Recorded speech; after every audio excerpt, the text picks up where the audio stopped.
Se habla de que los primeros 1000 días, ¿no?, son cruciales. Son cruciales. ¿Por qué estos 1000 días son tan importantes? Ya desde el propio embarazo, lo que come la madre influye en lo que va a ser el bebé.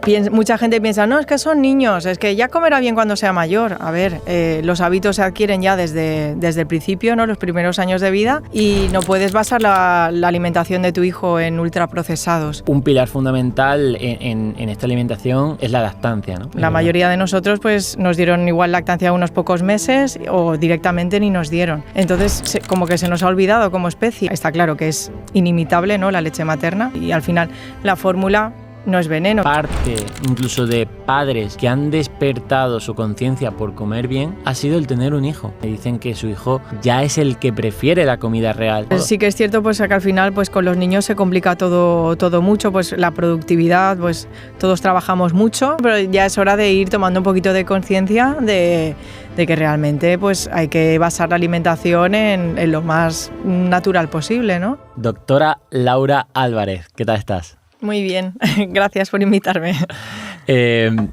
Pediatra, este creo que el capítulo le va a interesar a muchos de nuestras seguidoras. También tenemos seguidores, pero muchas seguidoras que me lanzan muchas preguntas y le digo, mira, ni soy pediatra, pero es que tampoco ni soy padre, o sea que... Pero sí que es cierto que la crianza pues genera muchas dudas, ¿no? De hecho, sí, muchas. De hecho digo, ostras, el otro día hablando con mi novio digo, tener un hijo es, desde que lo tienes, que sobreviva, ¿no? Es decir, es verdad que a muchos padres le pueden entrar como esa ansiedad de decir, oye, tengo que cuidarlo a toda costa y no quiero que le pase nada, ¿no? Y ahí estáis un poco los pediatras como salvación, ¿no? Así es, surgen muchas dudas, no hay manual de instrucciones, ¿no? Entonces, al final, la gente quiere información, sí que es verdad que ahora estamos incluso un poco sobreinformados, pero bueno, está muy bien al final todo el tema de redes sociales para poder aprender mucho y pues eso, ir aprendiendo. ¿Qué dudas más frecuentes recibe un pediatra en tu consulta, por ejemplo, particular? Pues la alimentación es un tema que suele generar muchas dudas y, como no, el sueño. El sueño al final es muy diferente, el sueño de los bebés del de los adultos, y al final pues causa muchas preguntas, ¿no? Es normal que mi hijo todavía no duerma toda la noche, pues cosas así. Y luego pues cuando están malitos pues también genera muchas dudas y bueno, al final hay dudas sobre todo crianza, todo. Total. Sí. Total. Uh-huh. Pues empecemos con la alimentación, ¿no? Uh-huh. La alimentación, digamos, es crucial, ¿no? Se habla de que los primeros 1000 días, ¿no? Uh-huh. Son cruciales. Son cruciales, sí. Y que determinan también o predisponen, porque al final esto es todo en mayor o menor riesgo, a que sea un adulto con mayor o menor enfermedades, ¿no? ¿Por qué estos 1000 días son tan importantes? Pues son muy importantes porque ya desde el propio embarazo lo que come la madre influye en lo que va a ser el bebé, porque la microbiota pues será de una manera u otra en función de lo que coma la madre, y luego pues esa microbiota va a pasar al niño, ¿no?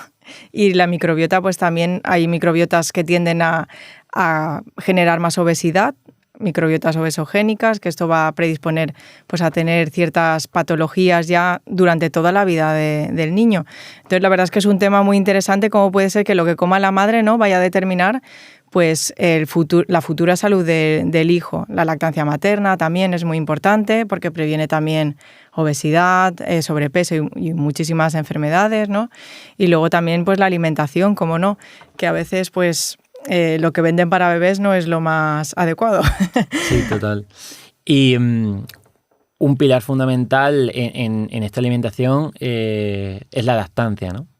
Sí. Esta lactancia, ya hay evidencia científica de que es lo mejor que puede tomar el bebé, pero también hay madres que no pueden darle la lactancia. Entonces, ¿cómo arreglas tú esto en consulta cuando una madre te dice que no puede darle la lactancia?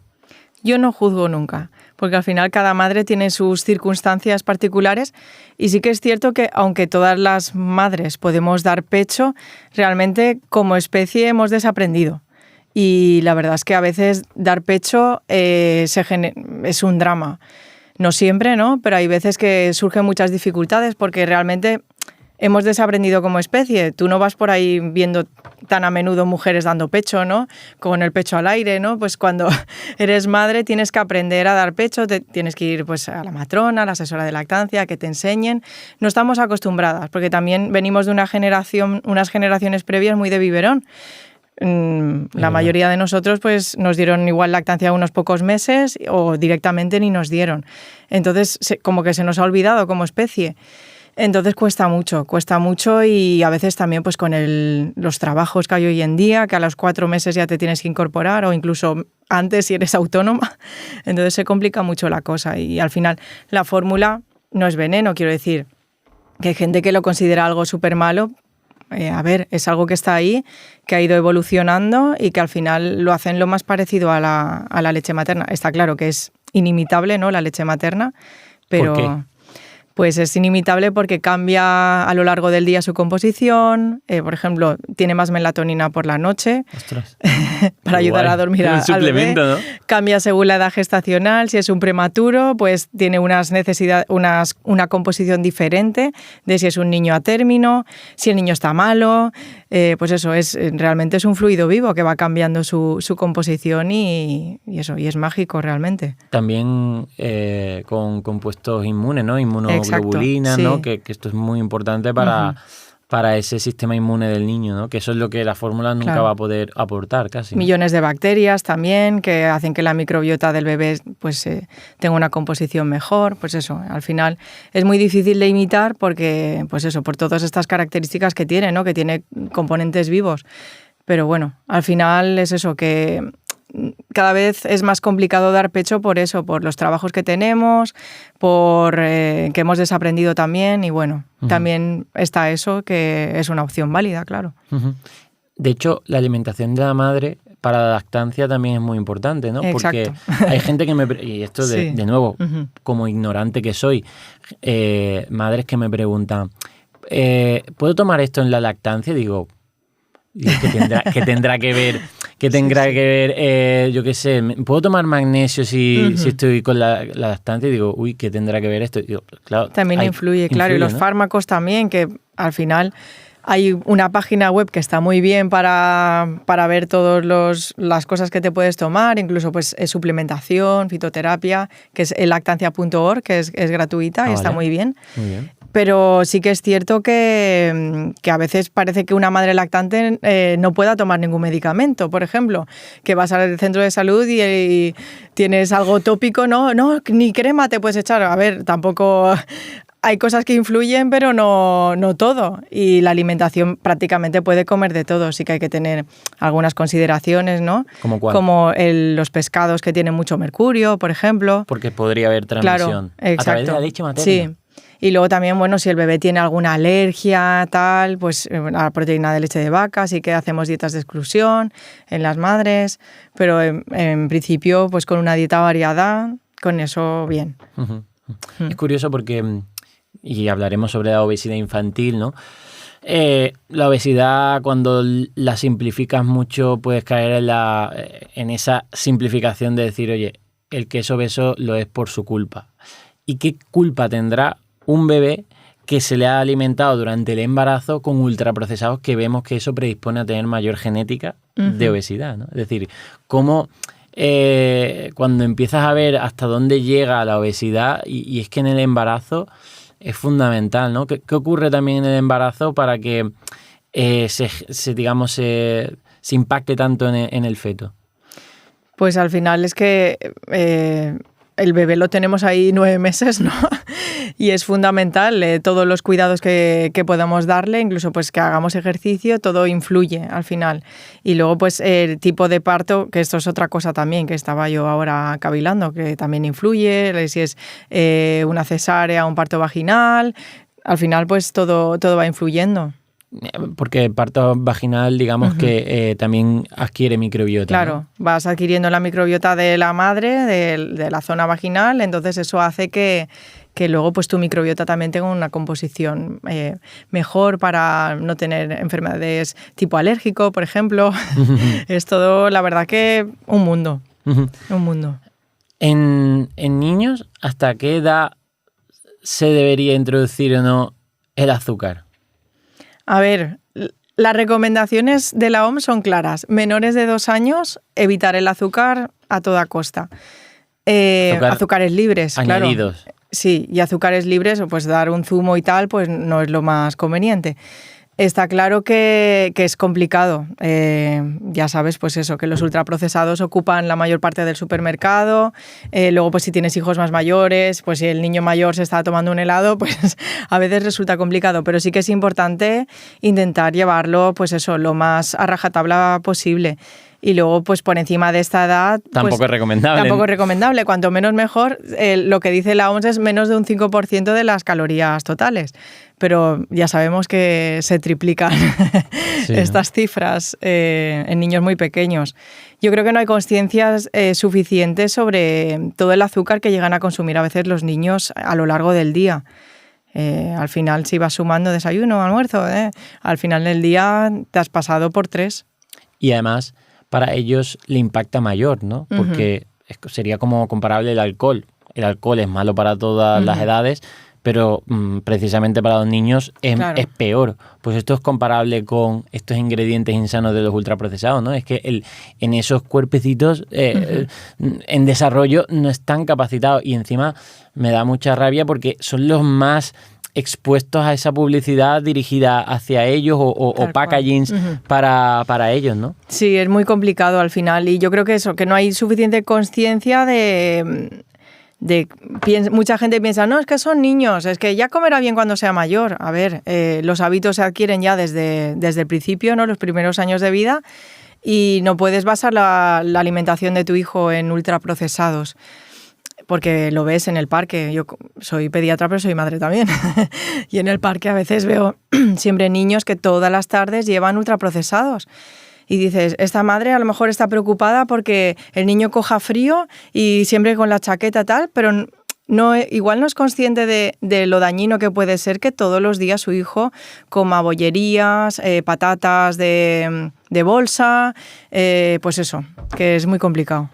También es cierto que es verdad que venimos de una cultura donde nosotros a lo mejor cuando éramos jóvenes estábamos, yo que soy de los 90, del 91, fue como la época de más presión a nivel de industria alimentaria, de ultraprocesado hacia nosotros. Y como estamos aquí, parece que, bueno, que ya el colacao es parte de nuestra cultura y si tú y yo estamos sanos, eso no pasa nada. Y en realidad... Primero, yo por ejemplo sí tuve problemas de pequeño con sobrepeso infantil y luego que al final esa cultura alimentaria que se está cambiando, ahora mismo estamos viendo las consecuencias que tiene, pero por ejemplo con adultos jóvenes con enfermedades graves que probablemente fueron niños con esta cultura de los 90 del bollicao procesado total, ¿no? Sí, yo, por ejemplo, lo hablo a veces con amigos, con mi marido incluso, y no es que yo todas las tardes comía algo de, o galletas, todas. O bollicao, o fosquitos. Sí. Entonces, sí que algunos, pues bueno, comíamos nuestro bocadillo, pero con fiambre, que al final es carne procesada también. ¿no? Entonces, venimos de toda la vida haciendo lo mismo, pero ya es hora de ir tomando un poquito de conciencia de que realmente pues hay que basar la alimentación en lo más natural posible, ¿no? Que al final que te comas un ultraprocesado en un cumpleaños, pues tampoco va a pasar nada. Total. También hay que tener esa flexibilidad. Pero no podemos basar la alimentación de nuestros hijos en que en todas las comidas coma ultraprocesados. Es que no puede ser. Yo que he hecho mucha lucha también contra los ultraprocesados y especialmente en niños porque al final son vulnerables, ¿no? Es decir, tiene que haber regulación porque ellos no tienen poder de decisión real, ¿no?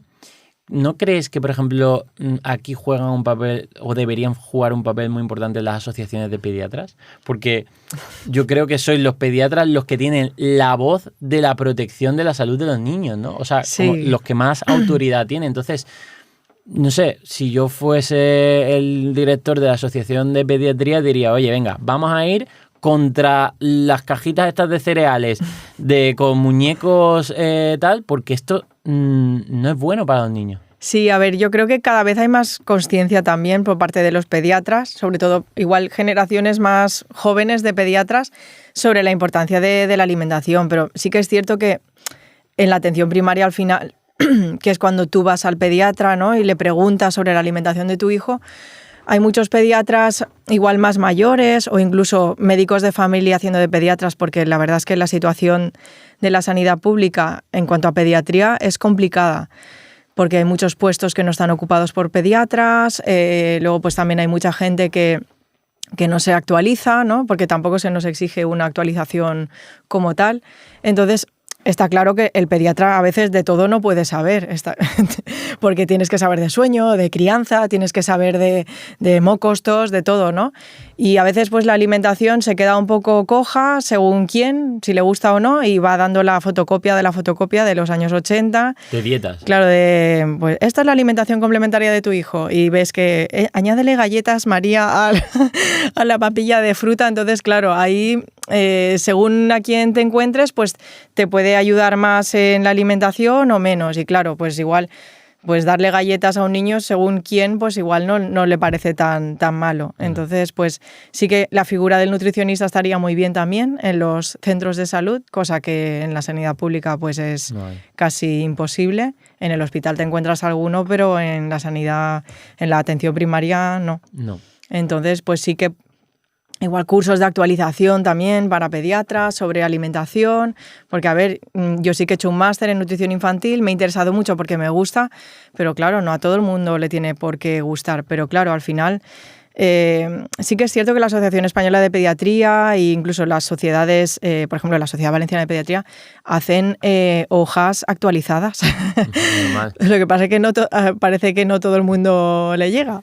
Ese es el problema. Sí, no, o sea, es que entiendo, es como si, yo qué sé, pues lo mismo que los neumólogos, pues yo creo deben y seguramente van contra el tabaco, yo creo que los de pediatras, viendo la epidemia de obesidad infantil, tienen que ir contra los ultraprocesados de forma pues más tajante, ¿no? Que la gente pues incluso haga un poco de lobby para que al final el sistema de sanidad pública, que lo pagamos todos, se equilibre un poco, porque a saber, en otros países, por ejemplo, las medidas se han tomado contra la obesidad porque se estaba cayendo el sistema económico, es decir, no daban abasto el sistema de salud pública con tanta obesidad y han tenido que recular para decir, oye, es que esto no se puede sostener, ¿no? Entonces no sé hasta qué punto la solución que podrías aportar, o sea, qué solución aportarías a la obesidad infantil. ¿Cómo crees que podemos prevenir esta epidemia? Pues fundamental el tema, lo que has dicho antes de la publicidad. Al final el público infantil recibe mogollón de anuncios, ¿no? Nada en los canales infantiles de dibujos será saludable de lo que anuncien. Sí, o sea, yo que tengo hijos lo veo. ¿Sí? Todos son anuncios de cosas, pues eso, de ultraprocesados. Y pues con música molona, con dibujitos que a ellos les gusta. Y claro, luego vas al supermercado también con tu hijo y claro, él quiere los yogures que llevan la patrulla canina, que llevan azúcares, no sé qué. No va a querer el que lleva la vaca normal dibujada. Entonces eso también influye mucho. Pues regulando esto simplemente, ¿no?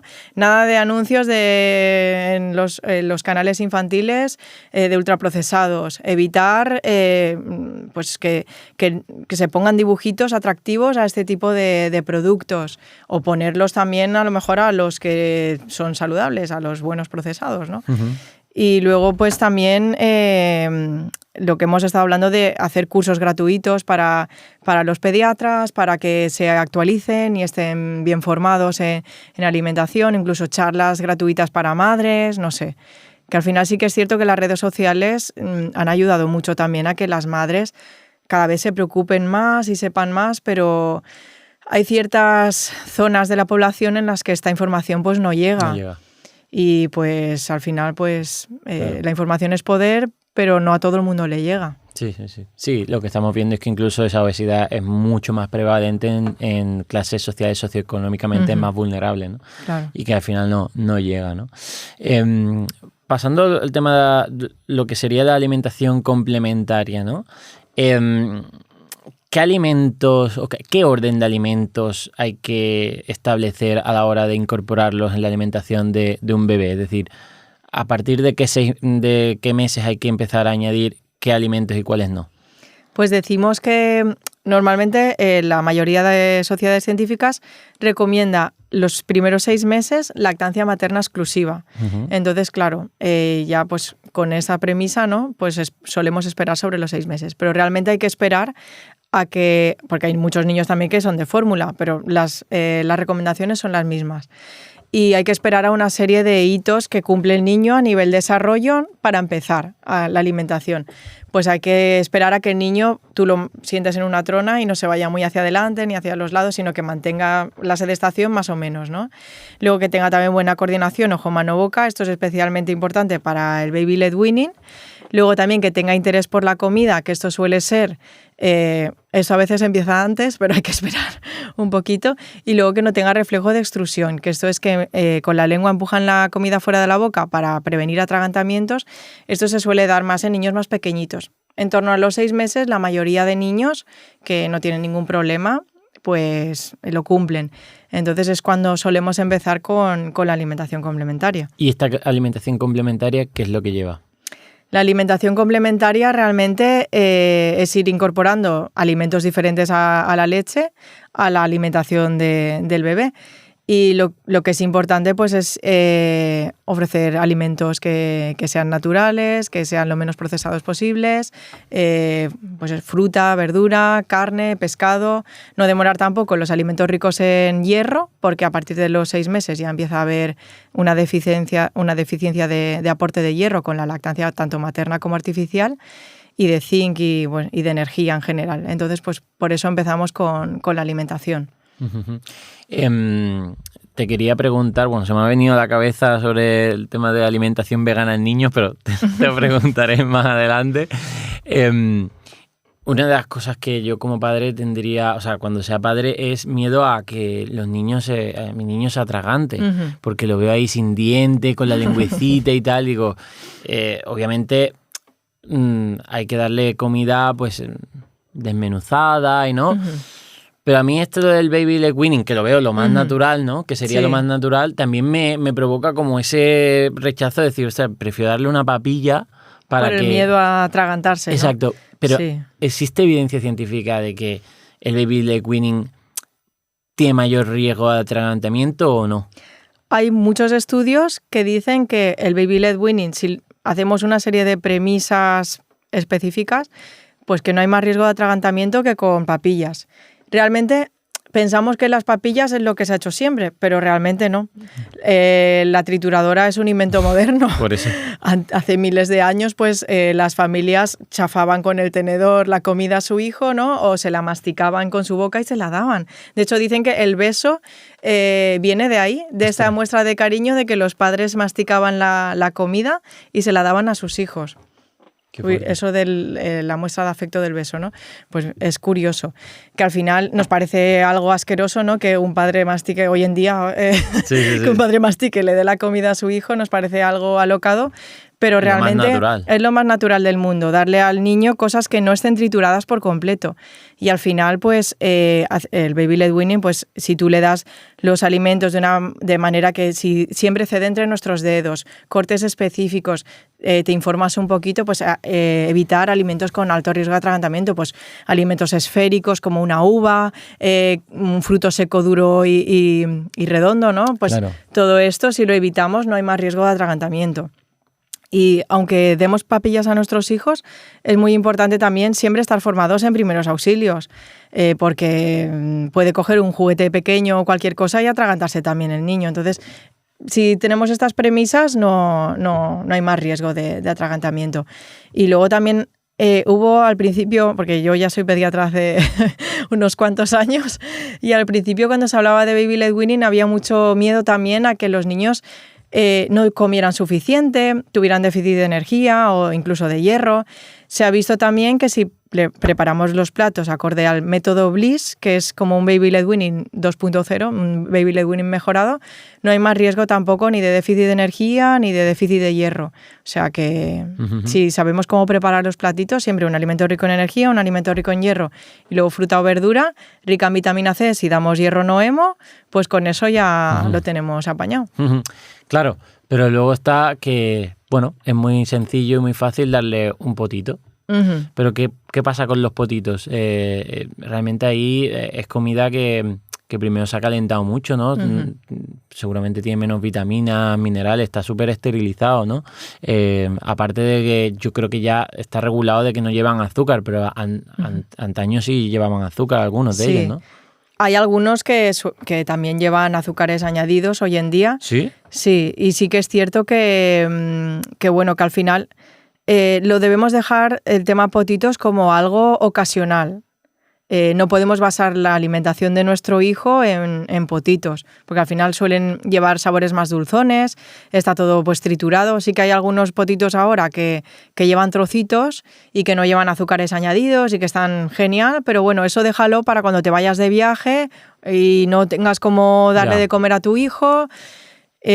Para situaciones de urgencia o hoy te ha pasado algo y no tienes nada en casa y para una urgencia, pues bueno, hay algunos potitos hoy en día que no están mal, pero tenemos que dejarlo pues eso, para algo muy puntual. No podemos basar la alimentación de nuestro hijo en comida procesada al fin y al cabo.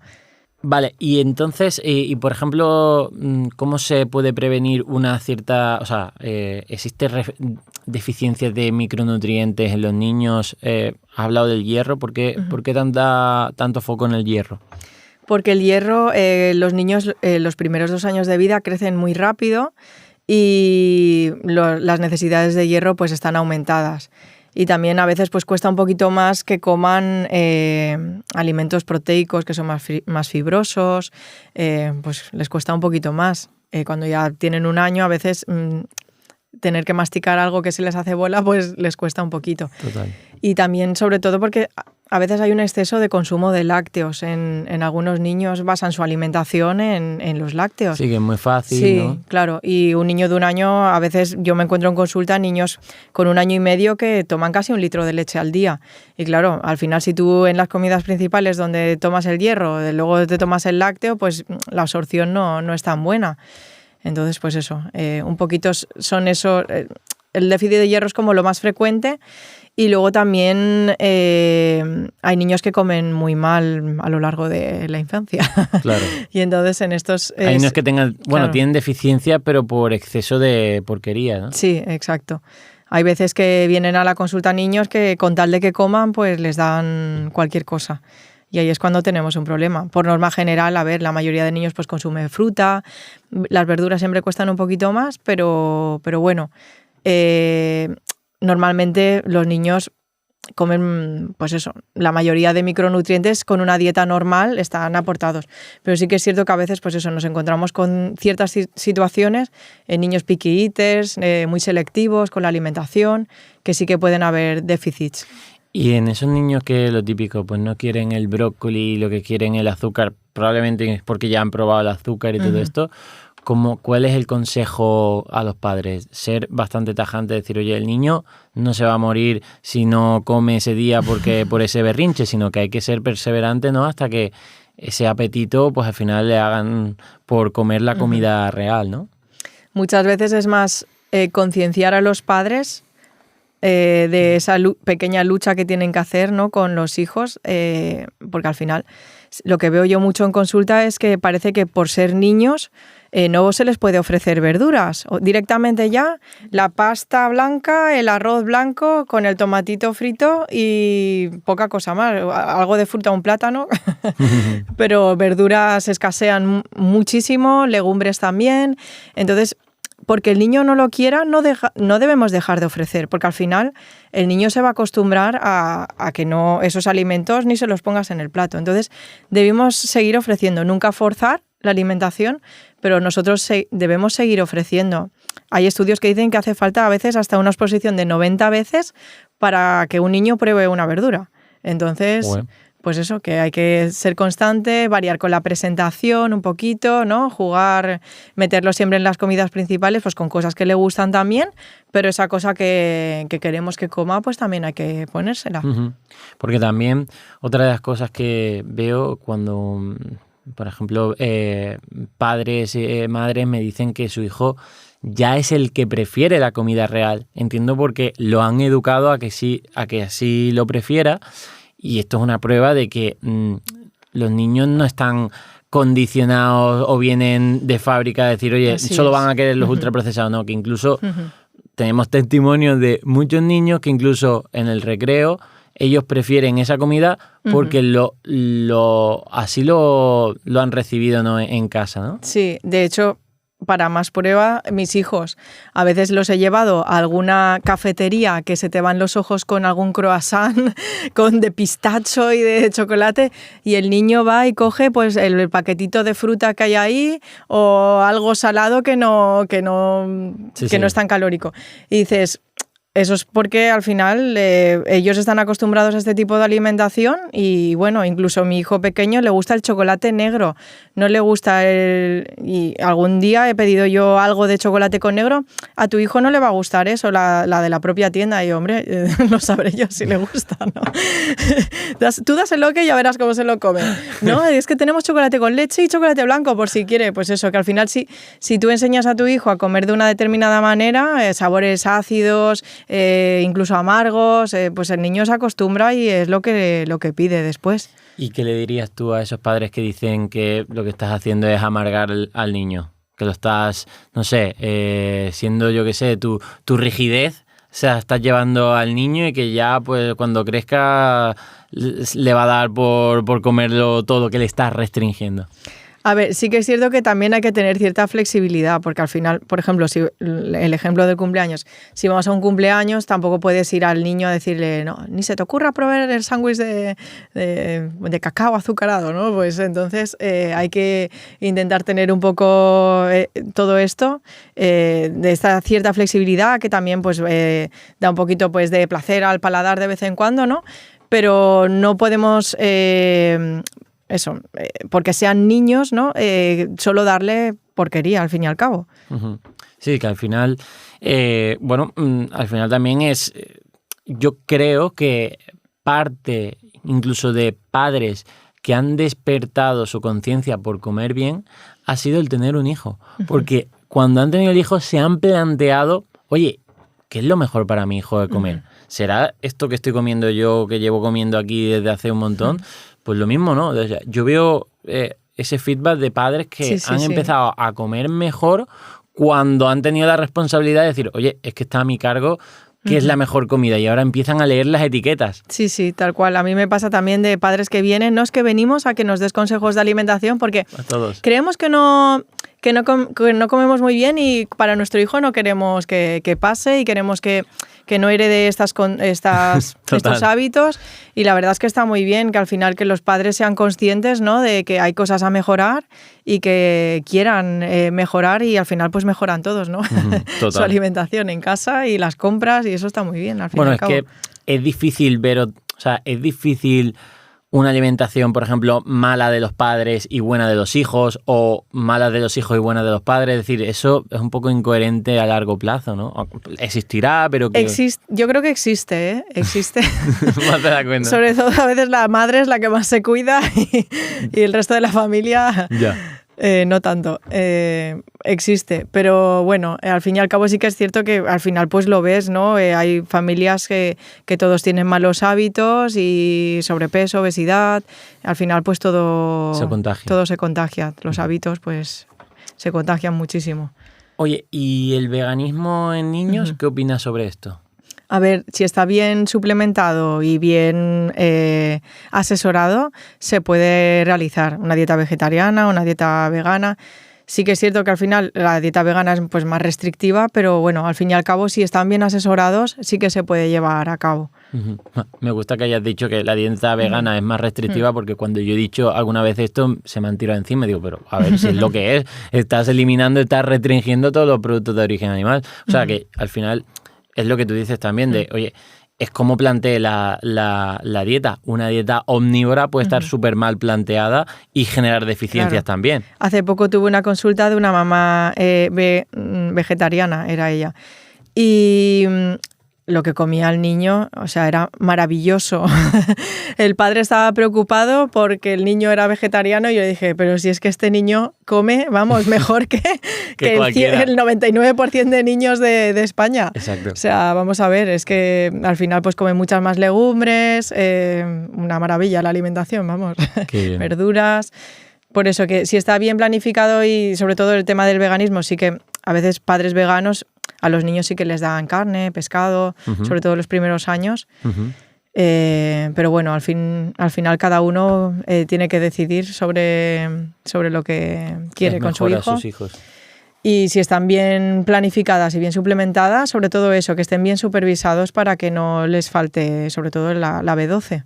¿Y qué opinas sobre los comedores escolares? Porque yo también recibo mucho feedback de padres y madres que me dicen, oye, es que estoy luchando ahí intentando concienciar a los demás padres para que cambiemos el comedor, porque no es posible que le den, yo qué sé, natillas de postre y tal. ¿Cómo está la situación? Sí, la verdad es que a mí también me llegan estos mensajes de niños que les dan el colacao después del plato principal, o muchos fritos, comida procesada.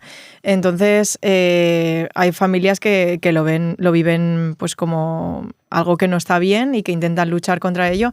Pero sin embargo, por otro lado, sí que veo también comedores que están muy bien, pero que los padres piensan que es demasiado saludable, que no les dan a los niños las natillas o el helado, tal, y dices, bueno, no está mal, ¿no?, que sea así. Yo creo que sí que cada vez los comedores escolares se van formando un poquito más y se asesoran con nutricionistas y van mejorando la cosa. Yo sí que lo que veo que la cosa va mejorando. Madre mía, yo cuando tenga hijos y lo lleve al comedor escolar, vaya a ser... La gente te va a decir... Puedes ir a probarlo una vez al mes, recibes el email, ¿quieres probar? Sí, tal? Te lo hacen para... Sí, bueno, no está mal. Sí, bueno. Pues eso es importante porque al final yo creo que también es un buen momento para educar, ¿no? Que se me viene a la cabeza también el tema de la cocina, ¿no? Creo que enseñar a los niños de pequeños a cocinar, a utilizar los ingredientes, ¿no? Porque también la industria alimentaria nos está educando de que nos da ya la comida ya hecha y no nos planteamos cómo se ha fabricado esa comida, ¿no? Claro. El otro día veía una noticia que Juan Roch espera que desaparezcan las cocinas dentro de 25 años porque va a ser todo comida preparada. Y el caso es que ¿quién nos va a preparar esa comida? ¿Con qué criterio? Porque te aseguro que el criterio de mi madre o de mi abuela para preparar la comida es darle lo mejor a sus hijos. Cuando cocinaban, lo más rico y lo más sano. Pero esto, la industria es diferente, ¿no? Entonces, el papel de la cocina creo que también tiene mucha importancia, ¿no? Sí, al final, incluso en niños que son malos comedores, aconsejamos que el niño se involucre en la preparación de la comida, en la juego, compra, ¿no? en el cocinado como juego, porque así pues le va a hacer más ilusión comerse el plato que no algo que ha comprado y que no tal, ¿no? Pues si el niño se ha sentido partícipe con su torre de aprendizaje, que ahora está muy de moda, pero cuidado con las vitrocerámicas y tal, que vemos quemaduras. Uy, claro. Hay que los cuchillos. O los cuchillos, tal. Sobre todo quemaduras vemos por las torres de aprendizaje, están genial. Y las aconsejamos, ¿no?, para que el niño quiera comerse ese plato, pero siempre fuera de la vitro. Claro. Y al final todo esto ayuda, claro, porque el niño pues se ha sentido partícipe de la elaboración del plato y luego pues si el plato también lo hacemos con carita sonriente o con un platito que a él le guste, todo esto también ayuda. Sí, eso la verdad es que es esencial, ¿no? Vale, hablemos de otro tema que has comentado que es muy sonado dentro de las dudas de pediatría, que es el sueño, ¿no? Que es cómo deben dormir los niños o cuánto es la cantidad que deben o no, o si duermen de forma intermitente, ¿no? Yo cuando explico mi rutina del día a día, pues tengo la suerte de que me da tiempo a hacer casi todo lo que quiero hacer, muchos padres me dicen, cuando tengas hijos, ya verás. Seguramente, está claro, es que ahora hablaremos también de la conciliación y todo lo que quieras, pero que es verdad que muchos padres lo pasan mal por el tema del sueño, porque sus hijos no duermen y tal, y eso les afecta a su salud. ¿Cómo se gestiona esto? Pues lo primero de todo es aceptar que el sueño de los niños es diferente al de los adultos, especialmente el de los bebés. Es un sueño fragmentado, pues para asegurar la supervivencia de la especie. ¿Por qué? Pues antiguamente vivíamos en cuevas, ¿no? Y a lo mejor un animal podía acercarse y matar al niño, ¿no? Entonces ese niño necesitaba estar constantemente asegurando esa supervivencia, despertándose y para que no le pasara nada. Entonces esto, pues la impronta genética, como todo, se hereda, ¿no? Y seguimos igual. Los bebés es un sueño inmaduro, se despiertan constantemente, necesitan también alimentarse con frecuencia. Entonces es normal que un niño recién nacido cada hora y media o cada 2 horas se despierte para alimentarse y para necesitar vínculo, ¿no? Contacto. Entonces todo esto es normal. Lo que pasa es que nos choca mucho y no lo entendemos porque pensamos que ser un bebé es dormir como un bebé, pero esto no es así. Que el niño tiene que dormir en su cuna sin despertarse toda la noche. Algún niño hay, alguno, pero este niño va a tener también más riesgo de síndrome de muerte súbita del lactante. Sí. Es claro. Porque duerma muy seguido. Claro. El despertarse frecuentemente por la noche, esto es lo que hace es asegurar la supervivencia al fin y al cabo del bebé. Entonces es al final algo evolutivo y que tenemos que entender que es transitorio. A medida que el niño va creciendo, pues los despertares irán disminuyendo, irá disminuyendo también esa necesidad tan fuerte de contacto, de estar encima de nosotros, porque al final hablamos de los primeros 9 meses, es un periodo de exterogestación.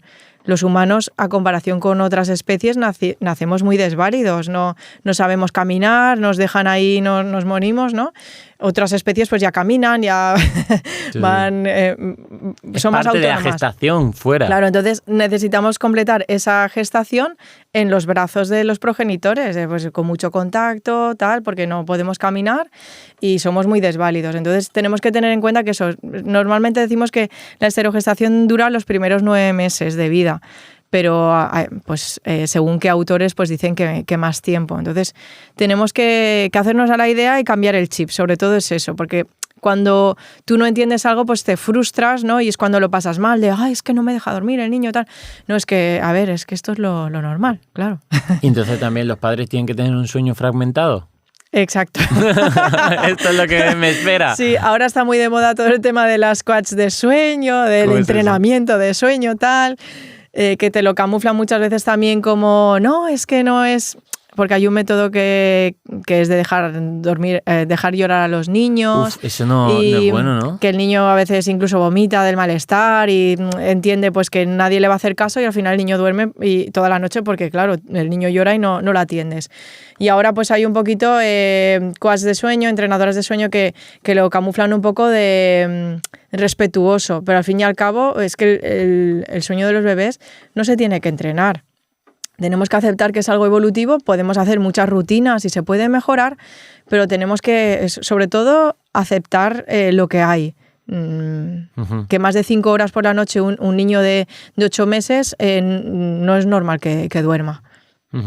Pero entonces no es bueno que dejarlo llorar. No, claro. Siempre hay que atender las necesidades del bebé para que el vínculo sea lo más seguro posible. Si no, claro, pues está el tema del apego inseguro y todas estas cosas que luego tienen problemas a largo plazo. Sí.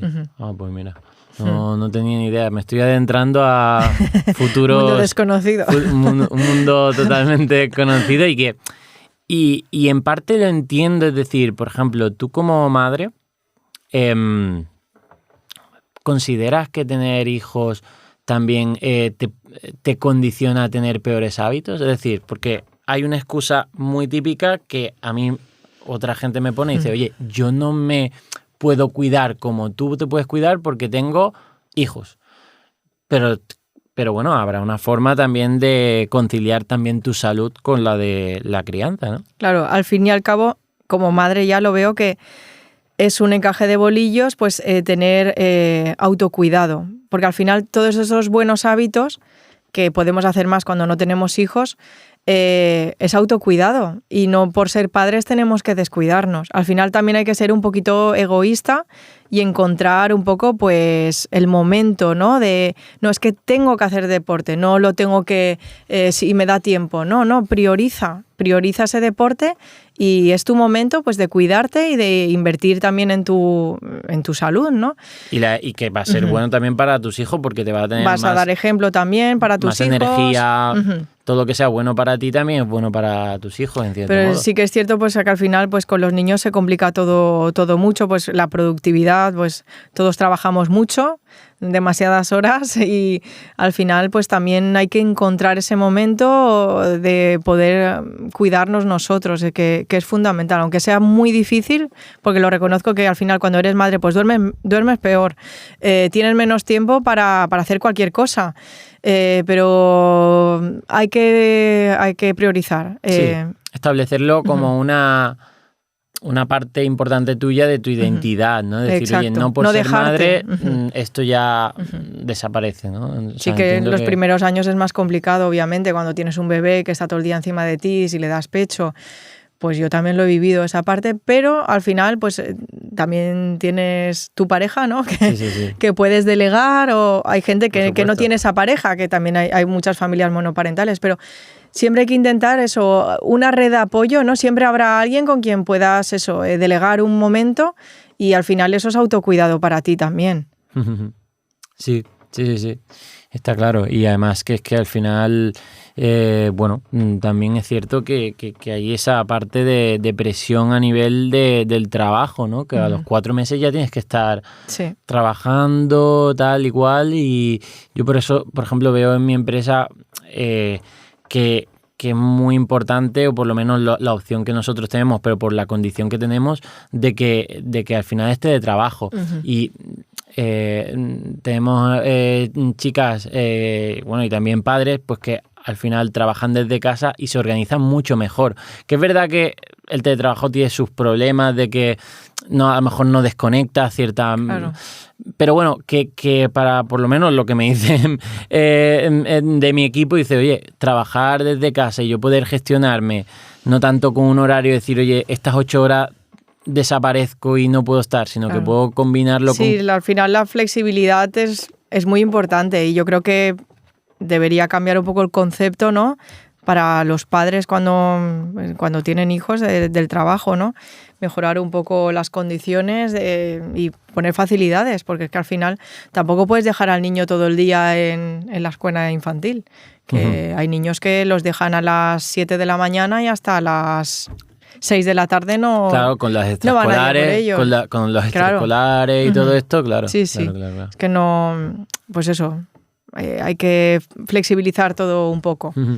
Aparte de la alimentación y el sueño, ¿qué otras cosas consideras que más dudas o, digamos, advertencias le genera a los padres? La crianza, pues las rabietas, por ejemplo, entender que el niño pues te va a llevar la contraria, y luego con las pantallas, eso no, me genera a mí las dudas, ¿no? Sobre todo de ver el panorama, cómo se está poniendo. Sí, entrevisté aquí a una psicóloga muy buena también, especialista en esto, en el tema de las pantallas y tal, y a mí me sorprendió que incluso como hay recomendaciones oficiales de que un niño, hay epidemiólogos incluso que están hablando de hasta los 18 años no tener un smartphone. Un teléfono... Me parece, vamos, que sería lo más adecuado, pero sí que es verdad que es...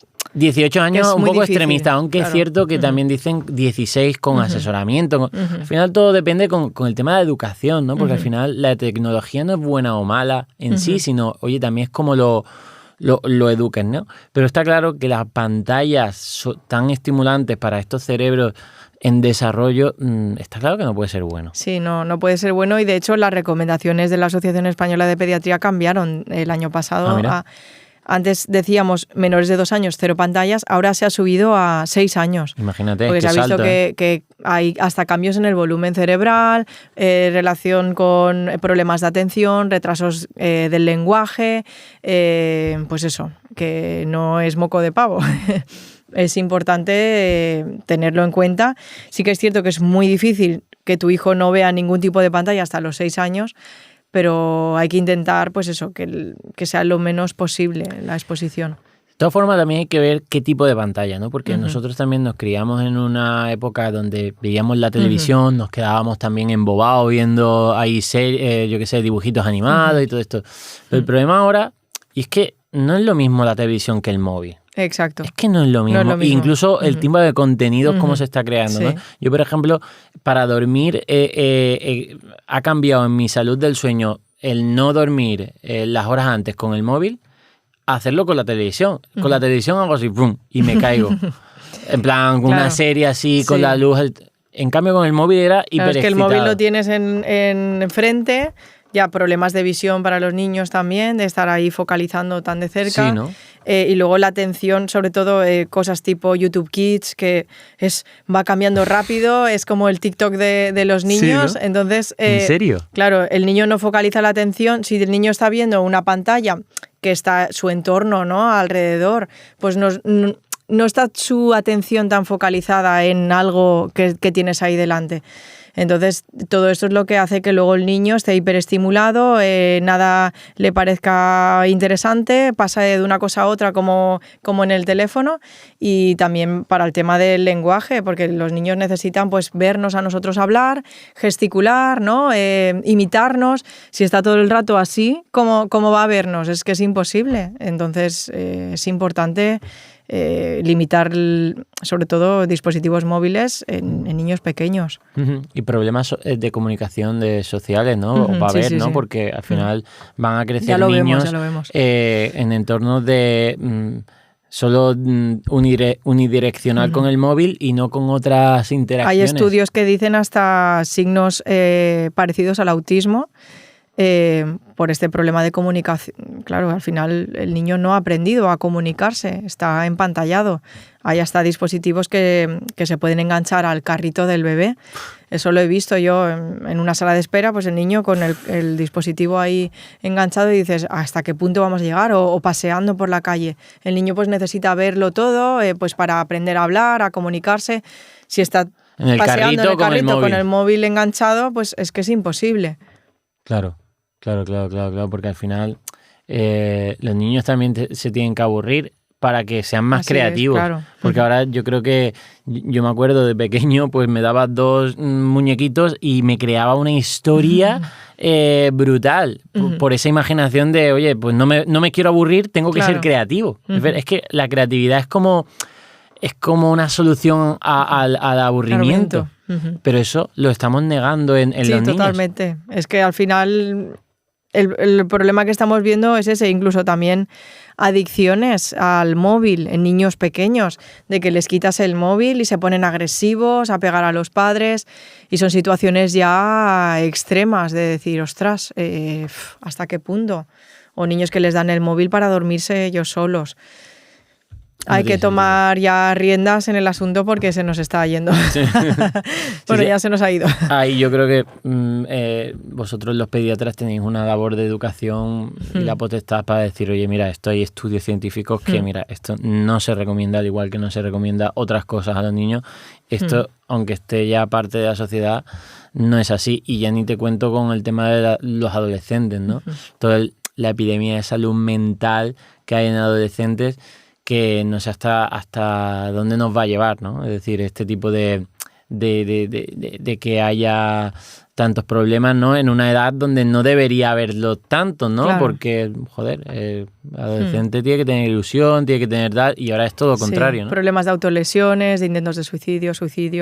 Se está viendo mucho pues relacionado con las redes sociales en los adolescentes. Incluso pues toma el tema del bullying, ¿no? Ya no solo queda en clase, sino que se perpetúa también en el teléfono a las 24 horas. Es muy complicado, y al final todo esto, como todo, requiere de límites, ¿no? Y que los padres tomen las riendas. No podemos dejar a un niño en una habitación, solo un adolescente, con el teléfono.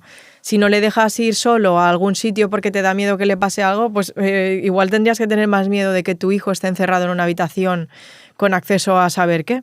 Es que control parental y límites horarios, teléfonos móviles y pantallas solo en áreas comunes, pues eso. Oh, qué buena frase, porque es verdad que muchas veces el peligro está dentro. Hombre, o sea, en esa habitación solo puedes tener acceso a un peligro muchísimo mayor que fuera en la calle. Sí, o sea, sí. Es brutal. Y comentabas antes también el tema de las rabietas, ¿no?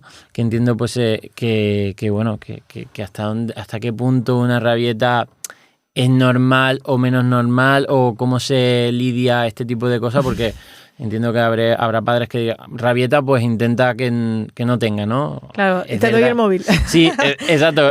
Lo típico pasando. en un restaurante, que ojo, yo a lo mejor aquí desde mi posición de no padre, digo, anda que le da el móvil, eso, pero yo haría lo mismo a lo mejor, claro, si entras en pánico. Yo como madre siempre intento no poner el móvil, ¿no? Llevar todo tipo de recursos de que pinten, tal, no sé qué, juguetes, pero a veces llega un momento que dices al final, toma, porque es que si no ya no puedo más. A ver, si lo usas de manera puntual, pues es que al final es eso. Un comodín, pero... Un comodín que puedes tener ahí, a lo mejor en un viaje, ¿no? Si estás 4 horas en un tren, al final pues dices, no puedo más. Ya. Toma, es un recurso que podemos tener ahí, pero vamos, que al final es eso, es tener límites y control parental. O sea, los padres no podemos descuidar al niño y dejarle el teléfono y que esté viendo a saber qué, porque incluso en YouTube Kids a veces hay contenidos que no son aptos. Es que, ¿por qué? Pues porque a lo mejor son violentos o... Sí. Es que al final... ¿Y mucha publicidad de ultraprocesados también? Sí, también. Es que esto, yo no estoy puesto ahí, pero si estuviera más puesto le daría más caña a esto, porque me parece súper injusto que esté ahí viendo esto y le metan esto, ¿sabes? Sí. Porque hay que controlar todo mucho. Claro, esa publicidad que entra ahí de forma subconsciente le está educando como a nosotros nos educaban en la tele, pero bueno, quieras que no, a lo mejor incluso la cantidad de exposición a anuncios ahora es mayor que incluso la nuestra en la edad de ver la tele y ya está, ¿sabes? Sí. Es un bombardeo. Yo alguna vez que he visto algún canal infantil, cada 2x3 son anuncios de ultraprocesados, básicamente. O sea, que es increíble. Pues esto sí que es verdad que debería estar ultra regulado. Vamos, es algo que no entiendo por qué no se hace ya. Lo de los personajes animados creo que también debería estar prohibido en el tema de ultraprocesados, porque dice, oye, ¿para qué me pones esto más atractivo? Oye, pónselo a que ya está viendo, por ejemplo, frutas como... No sé si creo que Fresón de Palos ponía al tema de los algún dibujito y tal. Claro. Hace poco, ¿qué es lo que vi así de Lilo y Stitch en unas cremas de verdura? Dije, hostia. Sí, es verdad. Sí, las he comprado. Pues digo, ostras, yo las iba a comprar para mí. Digo, ostras. Sí, las probé. Este tipo de cosas, oye, si funcionan los ultraprocesados, pasa que, y yo ahora que estoy en la industria alimentaria, una licencia de Lilo y Stitch, o sea, es que me sería imposible yo en mi galleta, ¿sabes? Sí. Pero en cambio los ultraprocesados pueden permitírselo, ¿no? Exacto. Es decir, que esto es esto. Sí. Bueno, pues oye, yo creo que ha estado bastante interesante. Entretenida la charla. Sí, me anticipa cosas que voy a tener cuando sea padre. Yo sí quiero ser padre, pero efectivamente... también es una responsabilidad y también es algo que bueno, el tener esta especial atención y cuidado de que haya cada vez más interesada gente en formarse en una buena crianza, en buenos hábitos para sus hijos, me parece genial. Y yo creo que por eso también perfiles como el tuyo en redes sociales tienen tanto éxito, ¿no? Porque hay muchas dudas, ¿no? Sí, muchas dudas. Y al final está bien que, pues eso, que queramos mejorar y que queramos saber, ¿no? Y con fuentes también buenas de información, porque también en redes ya sabes que a veces puedes encontrar de todo. Claro, sí. No, al final yo siempre digo, mínimo que sea un profesional sanitario, esto ya te ahorra cosas, porque quieras que no, hemos tenido que estudiar una carrera donde hemos filtrado y tal, pero luego es verdad que parece que lo más viral es lo que es correcto, lo más polémico y no tiene por qué, ¿no? Es decir, que a veces estos consejos, pues en las zonas grises precisamente es lo que nos hace viral. Sí.